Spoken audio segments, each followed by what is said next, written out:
Did high drama get lucky with the plays we saw this time around?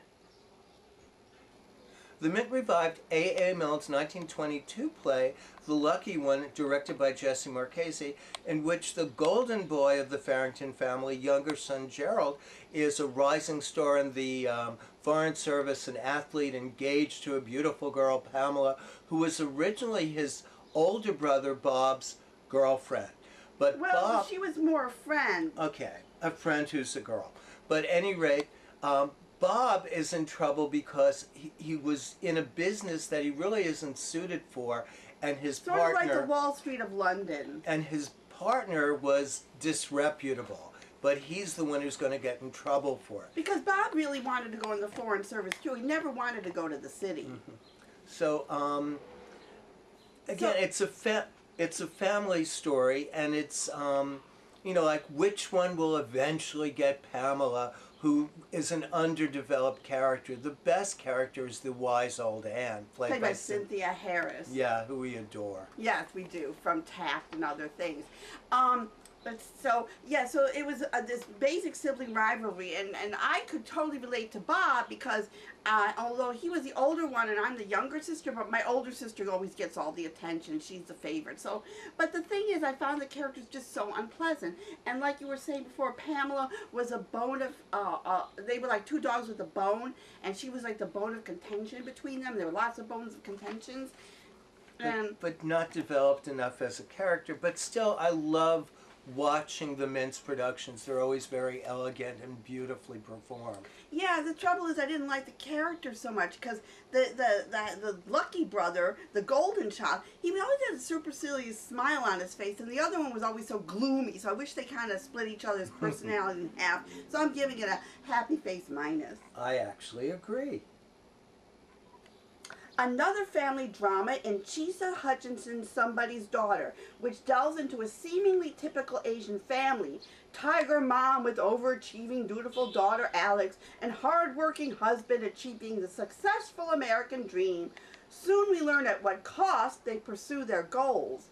Alex has a sympathetic college guidance counselor who is also Asian and gets where Alex is coming from and tries to get her out of her shell and break free and live on her own life away from her parents' idea on what she should do. Kate herself has done this by having an African-American boyfriend. With Kate's encouragement, Alex finally goes after this boy Russ she has a crush on. Nothing is as it seems, and I found myself sympathizing where you'd least expect it. This was a well-written, thoughtful piece on expectations and family dynamics and teen longing. And the characters are so ambiguous. You don't like them, you don't hate them. It's so complex and brilliantly written and performed. And the set's brilliant, too. I just saw a show called Meryl Streep Show. No, it's called Streepshow. Streepshow. Okay, Yeah. but it's based on Meryl Streep's characters. Some of her characters which she played in the movies, such as Sophie's Choice, Kramer versus Kramer, many other things. But there, you know, there are some funny moments in the piece. We should say what the premise is immediately. They're going to be as confused as we were, and we were very confused by this show. All these characters of Meryl Streep are in this Big Brother house, and it's like a reality show concept, and the premise is the winner of the contest gets to change their character so Sophie could make a better choice, or Francesca could run off with Robert or Richard or whatever. But it's funny also how all the characters have things in common, like dogs and Roberts and Richards and things. I thought it was so silly. But I don't know all the characters. I mean, sometimes, so no, this is what I'm saying. Yeah. Some of the characters, I've seen some of our movies, and some of the characters I really love, like Sophie's Choice was great, and you know, even Kramer versus Kramer was not my favorite, and Julia Child. And those people kind of stuck with me, and I liked them. But the rest, I think I didn't understand anything. It's too long. It's too long, it's not funny enough, it should be more campy, and I was not very happy, and there's like some vomiting and all that stuff, and I wasn't very happy. I have an unhappy face. It was very fringe-worthy. And Christine Haruna Lee played Francesca, who's one of my favorite actresses. And it's really, it's branched out to two 2.5-hour evenings, 4 episodes. This should have been 90 minutes long, and they should have a glossary in the program explaining all the characters. I agree with you. So yeah. I'll give it a mixed, to be kind. Charles Ludlum's The Artificial Jungle brings to mind double indemnity with the soup song of A Little Shop of Horrors and a huge dose of Teresa Rakan. Sexy Roxanne is married to goofball Chester, who runs a pet shop with his beloved mother. And his best friend Frankie is a cop. They play dominoes every Thursday night. And she's fed up with their disgusting tasks. They hire Hunky Zach to do those things, and she gets him to try to do her husband in. I was giggling at the get-go when I saw the lively but deadly piranhas. The actors infuse their part with just the right amount of camp, vamp, and tramp. Thank goodness Everett Quinton is putting his own stamp on the treasure trove of ridiculous theatrical company plays. Bert Scott lit up the stage so divinely we always knew where to focus on, and you certainly don't want to miss Anita Hollander's exaggerated expressions, Elisa H. Chase's bombshell wiggles, Anthony Michael Lopez's impressive biceps. If there were tigers there, they'd be growling, and Robin Tolucci's clueless cop and David Harrell's sexist slobberiness. The Artificial Jungle is a real thing, a big happy face to theater breaking through barriers, brilliant production. Playwrights Horizon presents Bella, an American Tall Tale. Book, music, and lyrics by Kirsten Childs, directed by Robert O'Hara, choreographed by Camille A. Brown. The Bella of the title is a big-bootied girl from Tupelo, Mississippi, whose overactive imagination allows her to create glorious color when the world only presents dull gray. When an unfortunate accident with a local overprivileged white guy, Bonnie Johnny, makes her an outlaw, she decides to head out west to New Mexico to meet up with her Buffalo Soldier boyfriend, Aloysius. On the train, she meets sympathetic Pullman porter Nathaniel, with whom she shares some of her fantasies and dreams. And do you want to tell them about some of these fantasies, which you like more than I did? Yes, Okay. yes. I love this play because it's just so, to me, literally enchanting. And the thing is, you don't know that they're fantasies because her imagination is so real that she makes it real. And only when the porter says something do you realize, oh, it's her imagination. We see someone, this old spinster type, being swept off by a Spanish caballero Who comes in through the window. And we have a Chinese cowboy who does this delicious strip act for us. That was fun. And the thing is, the first act, she's just smiling, happy-go-lucky, nothing bothers her kind of person. And then when reality comes into her in the second act, she becomes very sad and dour, and her whole personality changes. And you want that Bella back from the beginning. And I love quirky, enchanting shows. And I know some people might find this whimsy and inspired, but I found it tiresome and unbearable. It was overlong and a chore to be endured. Yes. I do not enjoy shows about big booties with a spirit of the booty singing about Africa and totalizing Africa as if it's one thing for all the people who came there. I thought it was horrible. You know what this is like? Because, we are such different, things. It's like, now you know how I feel when I have to suffer through an Ivo van Hove play. Because that was how he reacted to, well, to me, this is so my kind of thing. This is for people like Amelie and Big Fish and quirky, whimsical, delightful, enchanting, use your imagination, go to another world, pure escapism, happy, and just everything about this, and it has Kenitra Miller in it. It's like Candide, written by a tone-deaf idiot. I couldn't stand it. The singers are gorgeous. The music delicious. Not really. I love this. After this, we're going to fight a duel. I did like the performers very much and the scenic design, so that's the only reason it gets a mixed faces minus. This is going to be the shortest review in history. Darren Brown, Secret. Because we have to be secretive about it. We can't tell you a thing about it. And you don't want us to tell us anything about it. He's a mentalist, and he reads your mind, and he does it. And the way he manipulates you to think the way he wants you to think is quite, astounding. I mean, this is beyond magic, illusion, and all that. This is just an incredible show that your jaw's going to drop. I mean, he says this was going to happen, and I was waiting for it to happen. I was, basically focusing on something to happen. It happened, and I still didn't see how it happened. So this is a happening. So all I can say is, Go see this and don't talk about it. Manhattan Theatre Club is reviving Lillian Hellman's The Little Foxes, directed by Daniel Sullivan, and it's really interesting because both Cynthia Nixon and Laura Linney are cast on alternate nights as the sort of villainous and the good girl. At the beginning of the 20th century, Regina Giddens, Cynthia Nixon at our performance, and her brothers Ben and Oscar Hubbard stand to make a fortune if they could raise $77,000 each to become partners with Mr. Marshall, a Chicago-based cotton mill owner, so he can build a mill in their southern cotton-producing town. For Regina, the stumbling block is her husband, Horace, who's a banker with a conscience. Damn him. You really are rooting for this rather evil, scheming, manipulating woman to get what she wants. And at the show we saw, Laura Linney played her sister. Played Bertie. Bertie, the good sister-in-law who actually can't stand her husband anymore because he's kind of a mean guy. And he's turned her into an alcoholic. He's totally abusive. She has a horrible child. I mean, poor Bertie. She only likes the daughter of Regina and the banker.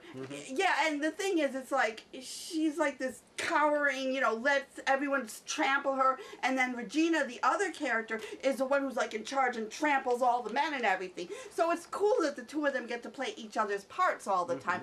And after all this is over, reviews are over, I do have an interview with Laura Linney and Cynthia Nixon at the Outer Critics Circle of Border, which they won, and then I talked to Cynthia Nixon again at the Drama League Awards.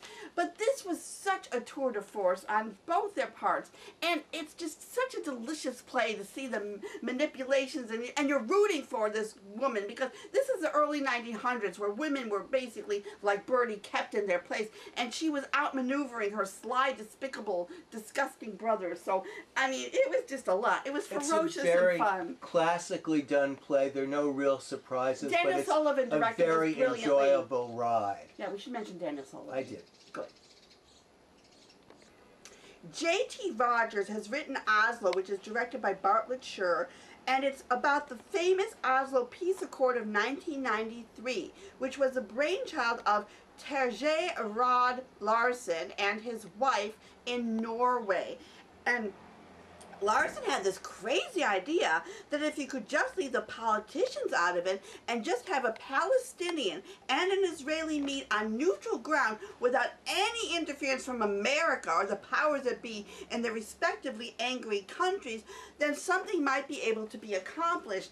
And it shows how he lays a groundwork, because there's all these bureaucratic problems to do it. Like the Israelis cannot talk to the Palestinians, it's illegal, so he has to get professors to do it, and they're like this wonderful like vaudevillian act, and then they keep wanting official people, and it keeps going up and up, and they keep stepping up the game, and they get to eat delicious pancakes and waffles, and it really was clever. And it makes me, I'm a total Zionist, you know, I don't like the Palestinians at all, but I was actually sympathetic towards the Palestinians because it humanized the situation.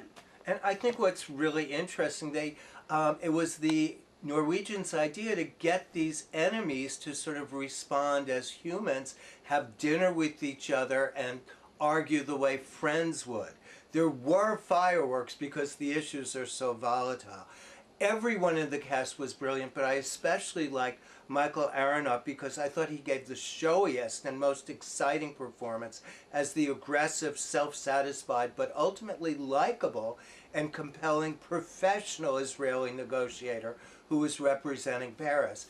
It's amazingly even-handed. No matter what you feel about the situation, you'll be totally absorbed in this play that is exemplary object lesson in how to explain historical change and present it on the stage. It's an amazing play. Actually, this is like an ensemble cast because they're all uniform. I mean, you got Jefferson Mays, you got Jennifer Ely, you got Daniel Jenkins, T. Ryder Smith. I mean, this is like a who's who of like the best actors that New York Theater has.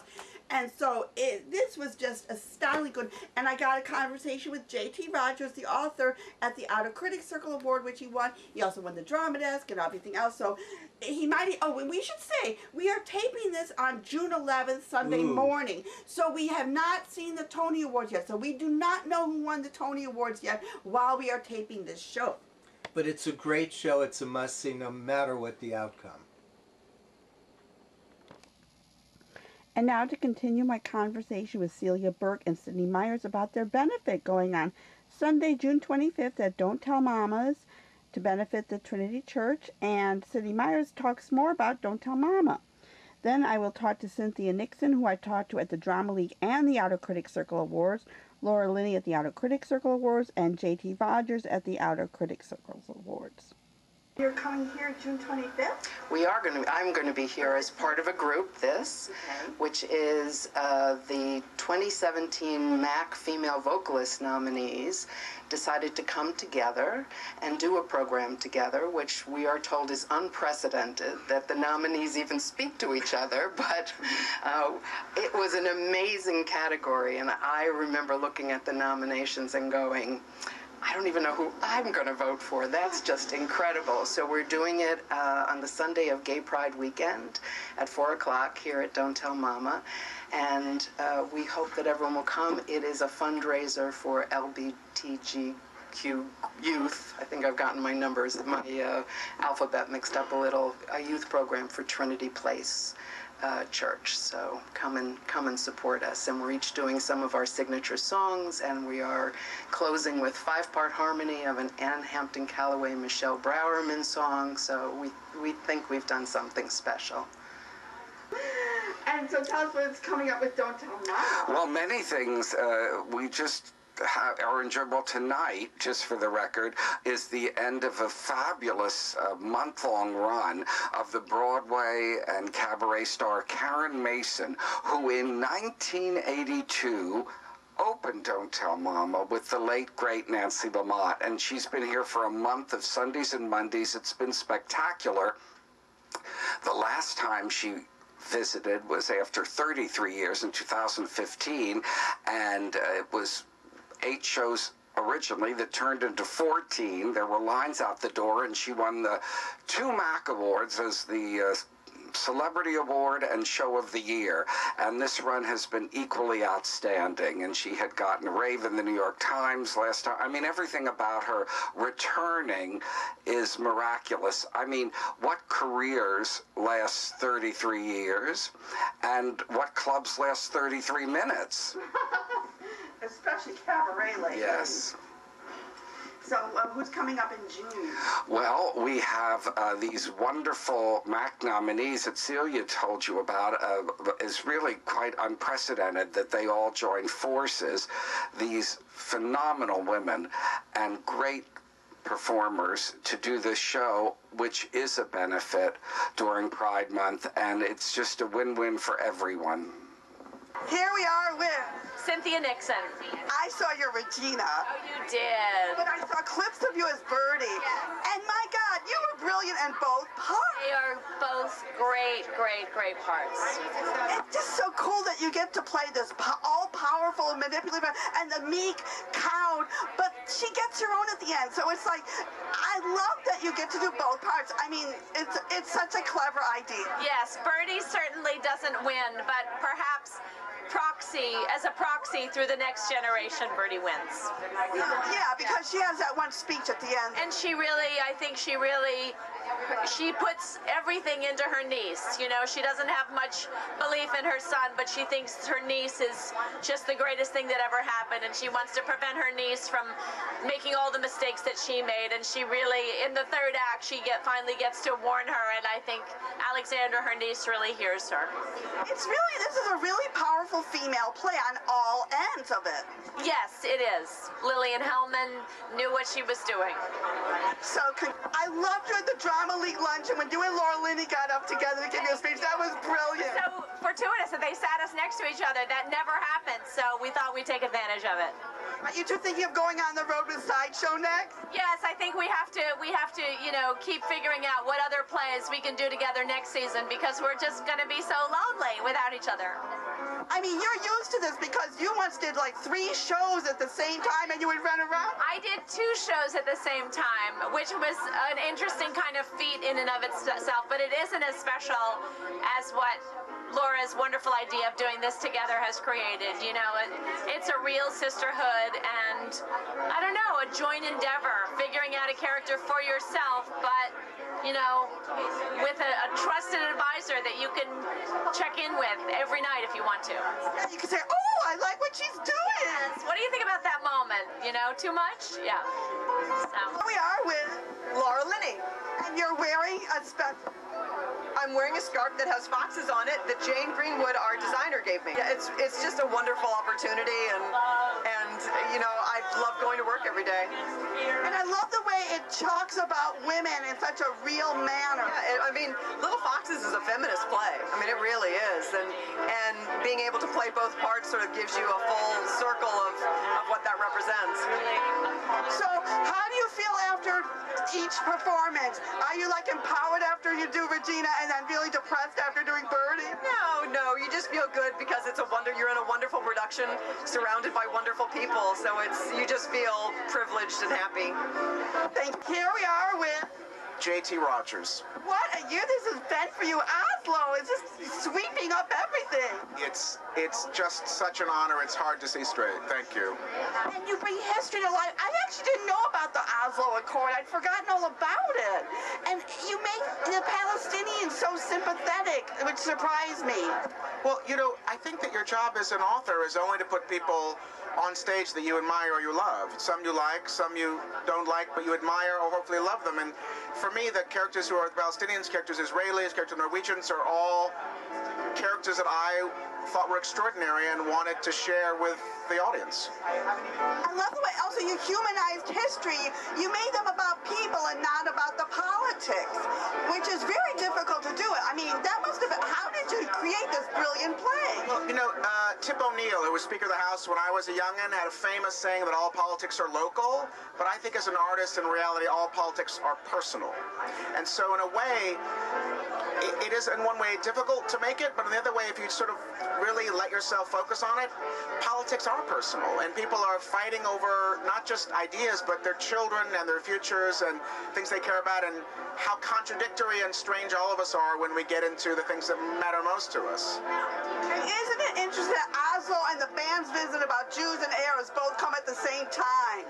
Well, you know, in the theater, it's always things come in pairs and triplets, right? And also, you're just part of the water. I'm just part of the collective water of the American theater. So it's both amazing and not surprising. The David and Ittamar's play and my show, we literally have never met until this award seasons. And I didn't get to see their play because I was in the middle of opening mine, and vice versa. So we really developed these in complete seclusion from each other. And it's only now that we're realizing, oh, look at that, we share this together. So now that they're moving to Broadway, I get to see it, which thrills me because they're both extraordinary theater artists. And it must be thrilling for you to have such great actors and a great director doing your play. The short answer is yes. I mean, Bartlett Shear is justly lionized as good a director as the American theater. And for him to be my collaborator on 2 projects and a couple more coming up is just, you know, it's manna for heaven for a playwright. And this cast is just, as you've seen, there are 14 of them, and every single one of them could be starring in a play on their own in the Beaumont. And now for another number from the attack of the Elvis impersonators called The Evils of Elvis. Forgot to mention that's Don Stephenson giving the intro. From Act 2, right? This is from Act 2. And it's called The Evils of Elvis, and there's a plot where everyone starts to feel that Elvis and his followers may not be exactly what they see. Give me an E! E! Give me an L! L! Give me a B! B! Give me an I! Give me an X! The charlatan's the Antichrist, the one alive and sick. Because the letters that spell evil hide inside his name. Evil of Elvis. Evil of Elvis. He's birthed the angel of death. His poison seeps into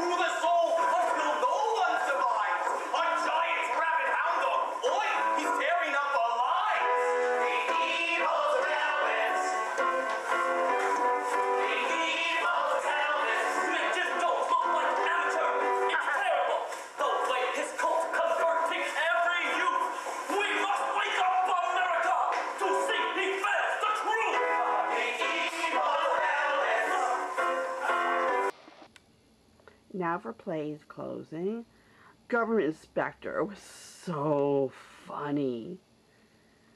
I'm hoping we get to see Making Master.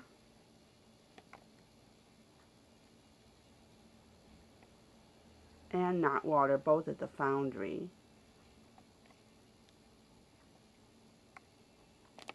Still have a chance to see Mary Poppins at Paper Mill Playhouse.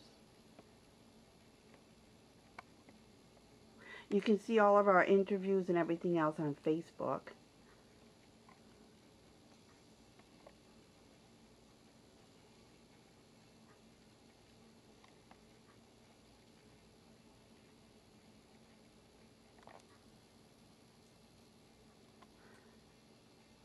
And don't forget the benefit at Don't Tell Mamas.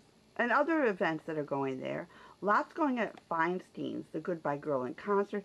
And the next thing that Stephen McCaslin is doing is Shelter with John Cryer on June 27th. And upcoming is, you can see Doonesbury, 77.6, Nancy Anderson's. A lot going on at 54 Below Feinstein's. The EST Series Marathon still going on. So is Summer Works. 59 is 59th Street has East Edinburgh coming up. Abrams Art Center still going on. 92nd Street Y has Lyrics and Lyricists, your favorite choice, on Monday the 26th.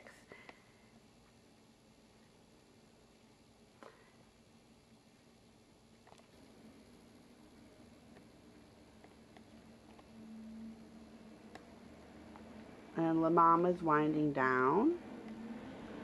Irish Rep has Woody Says and the Aran Islands. BAM still has a lot going on there still. That's winding down. Kitchen. And you can catch the Attack of the Evil of the Elvis Impersonators at the Lion Theater. And don't forget to go to our Facebook page. And some reviews that are closed, Beacon Awards, and Broadway by the Year. And don't forget to pick up your Performing Arts Insider, the cultural heartbeat of New York City. There is so much to see and hear and going on, you know, opera and everything else. So do pick that. Next show is July 8th. We'll have a lot more. We'll have Tony winners and Broadway and all sorts of interviews. And don't forget to like us on Twitter and Facebook. And got a lot of time left over, so I'm just going to leave it here for now.